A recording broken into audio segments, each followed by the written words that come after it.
Good morning to all. This is Social Studies revised syllabus for paper 2. Okay. దీంట్లో 13th lesson సంబంధించి the world between wars from 1901 to 1950. Okay, so ఈ chapter సంబంధించి కంప్లీట్గా చదవాల్సిందే. Pin పాయింట్గా మీరు each and everything ఇందులో ఉన్నటువంటి points అన్నీ కూడా రివైజ్ చేయాలి. Okay, so mainly what are the causes of world wars, means world war 1 and world war 2. అసలు కారణం ఏంటి, ఈ ప్రపంచ యుద్ధం రావడానికి గల కారణాలు ఏమిటి, అలాగే చివరిగా అందులో మోస్ట్ ఇంపార్టెంట్ క్వశ్చన్ ఏంటంటే the consequences of the world wars. So what are the consequences of world wars అని ఒక క్వశ్చన్ ఉంటుంది. సో దానికి సంబంధించినటువంటి మ్యాటర్ అనేది కంప్లీట్గా టెక్స్ట్ బుక్లో ఉంటుంది, అది రీడ్ చేస్తే సరిపోతుంది. ఓకే, అలాగే నెక్స్ట్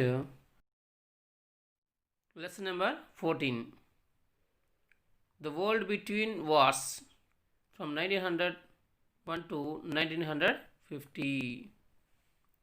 ఓకే, ఇది పార్ట్ 2 కింద ఇవ్వడం జరిగింది. సో దీంట్లో అయితే మనకి ఇది కూడా ఆల్మోస్ట్ కంప్లీట్గా లెసన్ అనేది చదవాల్సిందే. అదే స్టార్టింగ్లో మనకి రష్యన్ సోషలిస్ట్ రివల్యూషన్ సంబంధించిన మ్యాటరు, అలాగే rise of Stalin. Okay, observe this numbers, page numbers. Okay, next one అయితే టెక్స్ట్ బుక్లో ఉన్నటువంటి బాక్స్ ఐటమ్స్ ఉంటాయి. సో ఆ బాక్స్ ఐటమ్స్ అనేది చదవాల్సిన లేదు. నెక్స్ట్ గ్రేట్ డిప్రెషన్, దానికి సంబంధించిన complete matter. Okay, related to America, great depression related to America, Germany. Okay, అలాగే next one last 194 page to 201, rise of Nazism in Germany. So దానికి సంబంధించిన మ్యాటర్ మాత్రం చదువుకుంటే సరిపోతుంది. Okay, next lesson 15th lesson, national liberation movements in the colonies. దీనికి సంబంధించి 202 page completely చదవాలి. అలాగే 203 చైనా, 2 డిఫరెంట్ ఫేజెస్, అంటే చైనాకి సంబంధించినటువంటి ఓకే మ్యాటర్ సంబంధించింది కంప్లీట్గా చదవాల్సి ఉంటుంది. అలాగే ఎస్టాబ్లిషింగ్ దట్ రిపబ్లిక్, చైనా అనేది ఎలా రిపబ్లిక్ అయింది, ఎలా వార్లో పార్టిసిపేట్ చేశారు వాళ్ళు, సో వాటి తాలూకా మ్యాటర్ అంతా కూడా కంప్లీట్గా చదవాల్సి ఉంటుంది. నెక్స్ట్ పేజ్ నెంబర్ 204 to 215, ఈ పేజెస్ కూడా చదవాలి. మరి పేజ్ నెంబర్ 216, సో దీంట్లో ఓన్లీ నైజీరియా సంబంధించి, అంటే democratic Nigeria, how did Nigeria got independence, అంతవరకు చదివి సరిపోతుంది. ఓకే, నెక్స్ట్ 16th లెసన్, దీనిలో national movements in India, partition and independence from 1939 to 1947. మరి దీనికి సంబంధించినటువంటిది ఈ లెసన్ కూడా కంప్లీట్గా మీరు చదివితే చాలా బాగుంటుంది, ఎందుకంటే ఇది ఇండియాకు సంబంధించింది, కంప్లీట్గా ఇండియన్ ఇండిపెండెన్స్ సంబంధించినటువంటిది. క్వశ్చన్ అనేది లేకుండా అయితే ఎగ్జామ్లో ఉండదు. అలాగే మనకి 4 మార్క్స్ క్వశ్చన్ అనే ఛాన్స్ ఉన్నది 16th లెసన్ నుంచి ఉంటుంది. అలాగే 13, 14 లెసన్స్ ఆల్రెడీ మనం చెప్పుకున్నాం కదా. World between wars part 1 and part 2, దీని నుంచి కూడా కంపల్సరీగా ఒకటి 4 మార్క్స్ క్వశ్చన్ అనేది వస్తున్నాడు. అలాగే టేబుల్, అంటే ఇన్ఫర్మేషన్ స్కిల్స్ సంబంధించినటువంటిది కూడా ఇవ్వడం జరుగుతూ ఉంది. లెసన్ నెంబర్ 16లో మరి వరల్డ్ వార్ అనేది స్టార్ట్ అవుతుంది ఫ్రమ్ 1939లో. సో ఆ సమయంలో బ్రిటిషర్స్ అనేవాళ్ళు ఇండియాకి అడగకుండానే, without asking India, they declared India would participate in the second world war అనేది వాళ్ళు డిక్లేర్ చేయడం జరుగుతుంది. సో ఆ సమయంలో దానికి సంబంధించిన contest. Okay, so should the war B supported by Indians support చేయాలా వద్దా అనే దానికి సంబంధించినటువంటి మ్యాటర్ అంతా కూడా చదవాల్సి ఉంటుంది. Who represents the people of the country from 1939 to 1942. Okay, so ఇలాగే ఈ మధ్యనటువంటిది ఎవరు ఇండియాకి రిప్రజెంటేటివ్గా ఉంటారు, మెయిన్ లీడర్గా ఎవరు ఉంటారు, దానికి సంబంధించినటువంటి మ్యాటర్. ఓకే, అయితే ఇక్కడ ఒక లెటర్ ఉంటుంది. Gandhiji wrote a letter to Adolf Hitler to stop the world war. దానికి సంబంధించిన మ్యాటర్ అయితే ఏమీ చదవనవసరం లేదు, అర్థమైంది కదా. అది పేజ్ నెంబర్ 219లో ఉంటుంది. అలాగే పేజ్ నెంబర్ 220 to 231 కంప్లీట్లీ దానికి సంబంధించినటువంటి కూడా చదవాల్సి ఉంటుంది. Okay, lesson number 17 very most important. So దీని నుంచి కూడా కంపల్సరీగా ఒక 4 మార్క్స్ క్వశ్చన్ అయితే రావడం జరుగుతుంది ఎవ్రీ ఇయర్. మరి making of independent India's constitution. Okay, అసలు ఇండియన్ కాన్స్టిట్యూషన్ అనేది ఎలా స్టార్ట్ అయింది, అలాగే other constitutions like Nepal, Japan, వాటి గురించి కూడా చదవాలి. అలాగే ప్రియాంబిల్స్ ఉంటాయి, నేపాల్ ప్రియాంబిల్, ఇంకా జపాన్ తాలూకా ప్రియాంబిల్ అనేది మ్యాటర్ అనేది చదివితే సరిపోతుంది. మరి కొన్ని సిఏ డిబేట్స్ అని ఉంటాయి, అది కూడా ఇంపార్టెంటే. సిఏ డిబేట్స్ అంటే సిఏ అంటే కాన్స్టిట్యూయెంట్ అసెంబ్లీ డిబేట్స్, రాజ్యాంగ సభ అంటాము. సిఏ అంటే రాజ్యాంగ సభ, కాన్స్టిట్యూయెంట్ అసెంబ్లీ. సో వాటిలో డిబేట్స్ అనేవి ఎలా జరిగాయి, mainly for making of Indian constitution అనే మ్యాటర్ గురించి మీరు బాగా చదవాల్సి ఉంటుంది.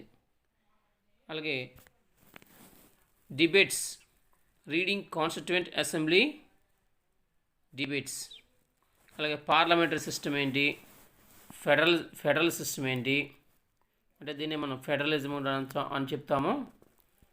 అలాగే examples of critiquing in CA debates. Critiquing means what, criticism. CA డిబేట్స్లో వేటి గురించి మనం ఎక్కువగా వాళ్ళు క్రిటిసైజ్ చేశారు, సో వాటికి సంబంధించినటువంటి matter.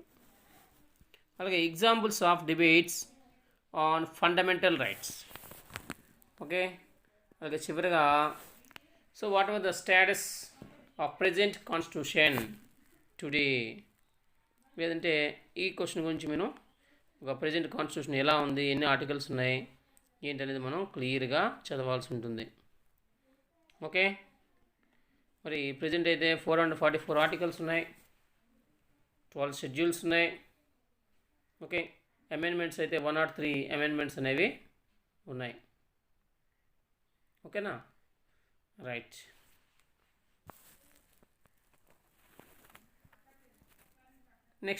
Next lesson independent India first 30 years 1947 to 77 in between the period.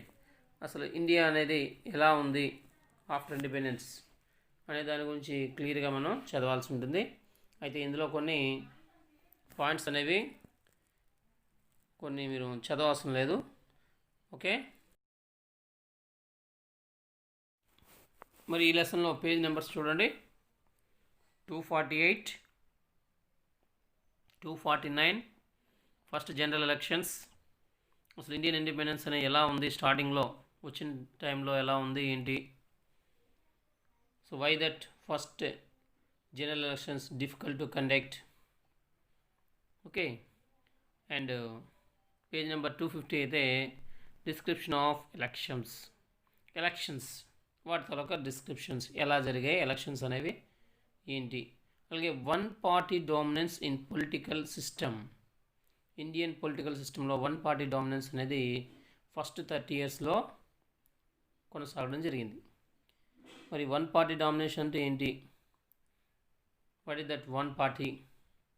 Yes, every time Congress, National Congress won the majority, huge majority in all the elections for the first 30 years of period. So వాటి గురించి matter అనేది కంప్లీట్గా చదవాల్సి ఉంటుంది. Page number 251 to 253. Demand for the new states. Understand? Demand for state reorganization. దానికి ఒక act వస్తుంది. మరి అలాగే ఆ స్టేట్స్ ఏ స్టేట్స్ అనేవి న్యూ స్టేట్స్గా కావాలనుకుంటున్నాయి, వాటి గురించి అంతా కూడా కంప్లీట్ మ్యాటర్ అనేది చదవాల్సి ఉంటుంది. Okay, 253 to 255 social and economic change. Okay, అలాగే 259 to 260 బంగ్లాదేశ్ వార్ మాత్రం చదివితే సరిపోతుంది. ఇందులో బంగ్లాదేశ్ సంబంధించినటువంటి war.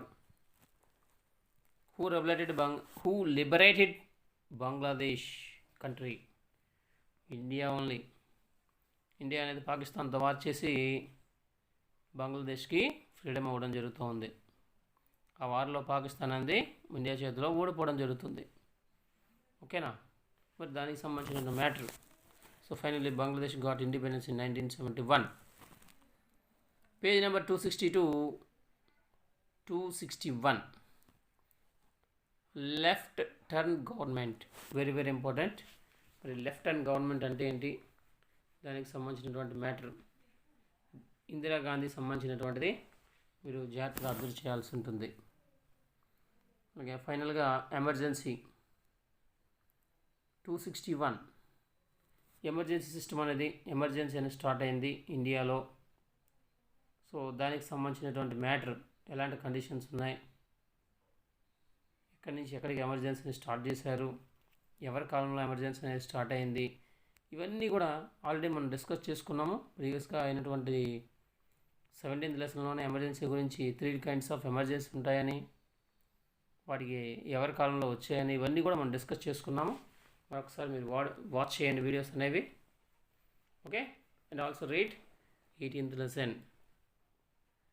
Great. Next lesson number 19. Emerging political trends from 1977 to 2000. So what are that emerging political trends? So what are the changes occurred in politics అనే దాని గురించి mostly ఈ లెసన్లో ఫోకస్ చేయడం జరిగింది. Page number 264.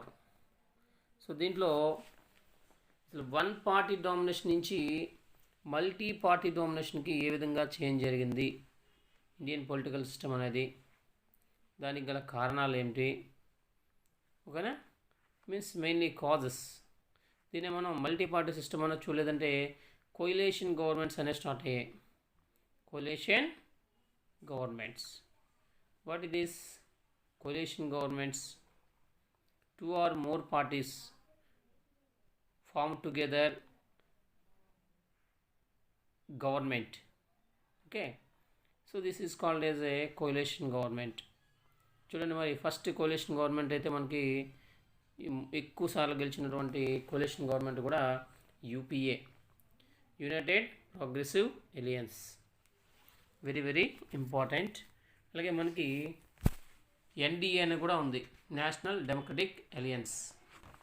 ఓకే, సో వీటి గురించి matter అనేది మనం చదువుకోవాల్సి ఉంటుంది. మరి నెక్స్ట్ వన్ చూస్తే page number 265. Return of democracy after emergency. ఇది కూడా చాలా ఇంపార్టెంట్. మరి ఎమర్జెన్సీ అనేది అయిపోయింది. ఎప్పటి నుంచి ఎప్పటి వరకు జరిగింది emergency? Nearly 21 months period emergency అనేది కొనసాగింది. ఫ్రమ్ 1975 to 1977 ఆ మధ్యకాలంలో ఎమర్జెన్సీ అనేది జరిగింది. మరి అప్పుడు అది ఏ ఆర్టికల్ సంబంధించింది? నేషనల్ ఎమర్జెన్సీ అనేది జరిగింది. ఓకే, అలాగే ఎప్పుడు స్టార్ట్ అయిందంటే 25th June 1975, 21st March in 1977. అప్పుడు ఎవరున్నారు ప్రెసిడెంట్ అంటే ఫక్రుద్దీన్ అలీ అహ్మద్. అండర్స్టాండ్? 352 ఆర్టికల్ ప్రకారంగా అక్కడ నేషనల్ ఎమర్జెన్సీ అనేది విధించడం జరిగింది. ఎవరి కాలంలో అంటే ఇందిరాగాంధీ. ఓకే, దానికి సంబంధించినటువంటి మ్యాటర్ అంతా కూడా కంప్లీట్గా చదవాల్సి ఉంటుంది. మరి ఇక్కడ political events, non political events ఏం జరిగాయి, ఎమర్జెన్సీ అయిపోయిన తర్వాత అనేది మనం డిస్కస్ చేయాలి. మీరు జాగ్రత్తగా అబ్జర్వ్ చేయండి. నెక్స్ట్ 1977 ఎలక్షన్స్, ఎమర్జెన్సీ అయిపోయిన వెంటనే ఎలక్షన్స్ అనేవి కండక్ట్ చేశారు. అలాగే నెక్స్ట్ పేజ్ నెంబర్ 266. మరి ఇక్కడ ఏముంది, పేజ్ నెంబర్ 266. ఇక్కడ డిఫరెంట్ ఫార్మ్స్ ఆఫ్ గవర్నమెంట్స్ అనేవి స్టార్ట్ అవుతాయి, అపోజిషన్ పార్టీస్ ఉంటాయి. ఓకే, సో ఆ సమయంలో ఇంపార్టెంట్గా ఏంటంటే ప్రెసిడెంట్స్ రూల్ అనేది ఇంపార్టెంట్. ప్రెసిడెంట్స్ రూల్ అంటే ఏంటి, రాష్ట్రపతి పాలన. ఇది ఆర్టికల్ నెంబర్ 356. దీన్ని ఎక్కువగా సెంట్రల్ గవర్నమెంట్ అనేది యూజ్ చేస్తూ సో దీని తాలూకు ఇంపార్టెన్స్ని తగ్గించడం జరిగింది, సో మిస్యూజ్ చేయడం జరిగింది. సో అప్పుడు సుప్రీంకోర్టు అనేది కొన్ని ఇన్స్ట్రక్షన్స్ ఇచ్చారు, సుప్రీంకోర్టు సెంట్రల్ గవర్నమెంట్కి ఇన్స్ట్రక్షన్స్ ఇచ్చారు. దానికి సంబంధించిన మ్యాటర్ అంతా కూడా మీరు అబ్జర్వ్ చేయాల్సి ఉంటుంది. ఓకే, 1977. సో అప్పుడు జనతా గవర్నమెంట్, జనతా పార్టీ అనేది రూలింగ్లోకి రావడం జరుగుతుంది. సో దానికి సంబంధించిన మ్యాటర్ అంతా కూడా మీరు అబ్జర్వ్ చేస్తారు. Next era of coalition politics, left front government in west Bengal. అలాగే మనకి 280 + 281 పేజెస్. సో ఇవి చివరిగా మీరు చదవాల్సినటువంటివి. అయితే మీరు రిమైనింగ్ అయితే ఏమీ మనం చదవాల్సిన లేదు. 277 నుంచి ఓకే 280 వరకు కూడా ఏమీ మనం చదవాల్సిన లేదు. ఓకే, అంటే ఏంటి, కొయిలేషన్ పొలిటిక్స్ ఇలాంటివన్నీ ఏమి చదవక్కల. ఓకే, అలాగే నెక్స్ట్ ప్రివిలేజెస్, కాన్స్టిట్యూషన్ ప్రివిలేజెస్ ఇవేమీ కూడా మనం చదవాల్సిన లేదు. మళ్ళీ మనకి 280 అని చెప్పారు. 280 పేజ్ అనగానే సో ఇందులో ఏమొస్తుంది, చివరిగా లాస్ట్ పేజ్ వస్తుంది కంక్లూజన్ దగ్గర. ఓకే, సో ఏంటంటే పివి నరసింహరావు సంబంధించినటువంటిది. అలాగే అక్కడ ఎవరెవరు అక్కడ గవర్నమెంట్ లిబరలైజేషన్ అనేది ఎలా చేశారు ఏంటి, సో దానికి సంబంధించినటువంటి మ్యాటర్ అంతా కూడా మీరు కంప్లీట్గా చదవాల్సి ఉంటుంది. హెచ్డి దేవగౌడ, వాజ్పేయి వీళ్ళందరి గురించి. Okay, right. Next post war world and India. So దీనికి సంబంధించినటువంటి 20th లెసన్ ఇది ఆల్రెడీ మనం 13 లెసన్స్లో బాగా మనకి గ్రిప్ ఉన్నట్లయితే ఈ లెసన్ అనేది చాలా ఈజీగా అర్థమైపోతుంది. సో వరల్డ్ వార్ 2, ఓకే, దానికి సంబంధించినటువంటి 282 పేజ్లో మూమెంట్స్ అనేవి జరుగుతాయి కొన్ని. ఓకే,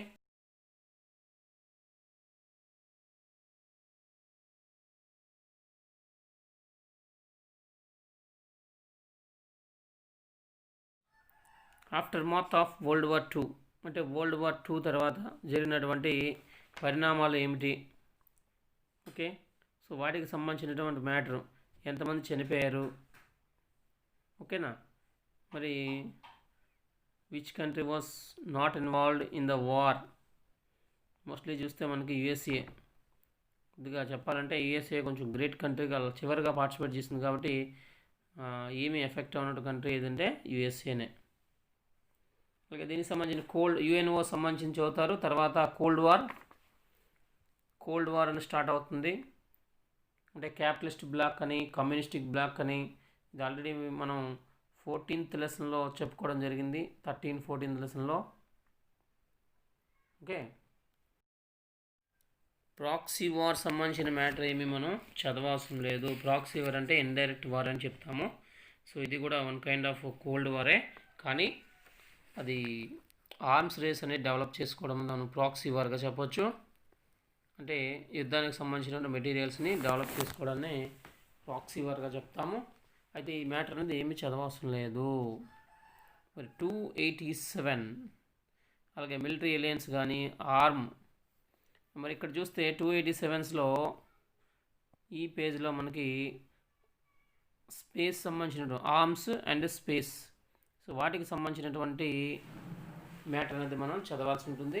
అలాగే నాన్ అలైన్మెంట్ మూమెంట్, NAM, నామ్. సో వీటికి సంబంధించిన మ్యాటర్. ఫ్లాష్ పాయింట్స్ అని ఇక్కడ నుంచి ఇచ్చున్నారు. ఫ్లాష్ పాయింట్స్ అంటే మోస్ట్ ఇంపార్టెంట్ పాయింట్స్ అనేవన్నీ కూడా మనం డిస్కస్ చేయడం జరుగుతుంది ఇందులో. 289 పేజ్లో అసలు up to the between the 2 super powers అన్నారు. 2 సూపర్ పవర్స్ అనేవి అంతవరకు కూడా 289 పేజ్లో అంటే వెస్ట్ ఏషియా కాన్ఫ్లిక్ట్స్ అనేది చూసారా, ఆ మ్యాటర్ అనేది చదవవసరం లేదు. వెస్ట్ ఏషియా కాన్ఫ్లిక్ట్స్ సంబంధించినటువంటి మ్యాటర్ అనేది చదవనవసరం లేదు. కంప్లీట్గా ఇందులో ఇంపార్టెంట్ అయిన టాపిక్స్ ఏమున్నాయంటే నామ్ అనేది ఇంపార్టెంట్, నాన్ అలైన్మెంట్ మూమెంట్, దాని గురించి మనం చదివితే సరిపోతుంది. Okay, next 289. సో 289 పేజ్లో ఇప్పుడు చెప్పాం మనం. అలాగే 293 వెస్ట్ ఏషియా కాన్ఫ్లిక్ట్స్ అనేది చదవవసరం లేదు. అలాగే next one nationalism, growth of nationalism in Middle East, ఆ టాపిక్ కూడా మనం చదవవసరం లేదు. అలాగే peace movements and USSR and end of cold war, దీనికి సంబంధించిన మ్యాటర్ కూడా మనం చదవవసరం లేదు. అయితే ఇక్కడ ఇండియాకు సంబంధించినటువంటి countries, India and it's neighbouring countries అంటే పాకిస్తాను, బంగ్లాదేశ్, శ్రీలంక రిలేషన్స్ అనేవి చదవాల్సి ఉంటుంది. ఓకే, అలాగే ఈ రిలేషన్ విత్ చైనా, ఇవన్నీ కూడా మనం చదవాల్సి ఉంటుంది ఇందులో. నెక్స్ట్ 297 చెప్పాను కదా ఇప్పుడు, శ్రీలంక సంబంధించినటువంటిది. సో ఇవన్నీ కూడా చదవాల్సి ఉంటుంది 20th లెసన్. ఓకే, అందులో ముక్తి బాహిని అనేది ఇంపార్టెంట్. ఇక్కడ పాకిస్తాన్ రిలేటెడ్గా అంటే బంగ్లాదేశ్ సంబంధించింది. సో ఇవన్నీ కూడా మనం చాలా కేర్ఫుల్గా చదవాలి, ఇంపార్టెంట్ ఇది. దీని నుంచి కూడా మనకు 2 మార్క్స్ క్వశ్చన్, 4 మార్క్స్ క్వశ్చన్ రావడానికి ఛాన్స్ ఉన్నాయి. Next 21 social moments in our times. So ఇందులో మనకి సోషల్ మూమెంట్స్ అనేవి ఎందుకు స్టార్ట్ అయ్యాయి, అసలు అంటే ఏమిటి, ఓకే, ప్రజెంట్ సోషల్ మూమెంట్స్ ఎలా ఉన్నాయి. 1960s civil rights movement in అమెరికాలో స్టార్ట్ అవుతుంది అది. సో దానికి సంబంధించిన మ్యాటరు. అలాగే 299 page and 298 page. Page number 300 differences in them అంటే ఎలాంటి డిఫరెన్సెస్ ఉన్నాయి 299 పేజ్లో. సివిల్ వార్ సంబంధించినటువంటివి, అలాగే differences. Okay, next human rights movements in USSR. Okay, social justice and human rights. Last one citizens and the government. So దీనికి సంబంధించిన matter అంతా కూడా మనం చదవాల్సి ఉంటుంది. Okay, right. ఓకే, సో ఇందులో అయితే మోస్ట్లీ సిటిజన్స్ అండ్ గవర్నమెంట్ సంబంధించినటువంటి ప్రజెంట్ ఏమేమి జరుగుతున్నాయి ఏంటి, వాటికి సంబంధించినటువంటి మ్యాటర్. మెయిన్లీ ఏంటంటే ఇక్కడ రైట్ టు ఇన్ఫర్మేషన్ యాక్ట్ సంబంధించింది చదివితే సరిపోతుంది. రైట్ టు ఇన్ఫర్మేషన్ యాక్ట్ అంటే ఏమిటి, అలాగే దాంట్లో ఏమైనా రెస్పాన్సిబుల్, హూ ఆర్ రెస్పాన్సిబుల్, ఎవరు రెస్పాన్సిబుల్, ఏమైనా ఎగ్జామ్షన్స్ ఉన్నాయా, ఎగ్జామ్షన్స్ ఫర్ ది డిస్క్లోజర్ అంటే ఇన్ఫర్మేషన్ ఇవ్వడానికి ఏమైనా ఎగ్జామ్షన్స్ ఉన్నాయా, exemptions for disclosure of information. Disclosure అంటే ఇక్కడ అంటే షో అని అర్థం వస్తుంది. Exemptions for show off information. Okay, అలాగే రైట్ టు ఇన్ఫర్మేషన్ యాక్ట్, దానికి సంబంధించిన మ్యాటర్ అంతా కూడా చదువుతారు మీరు. Okay, thank you.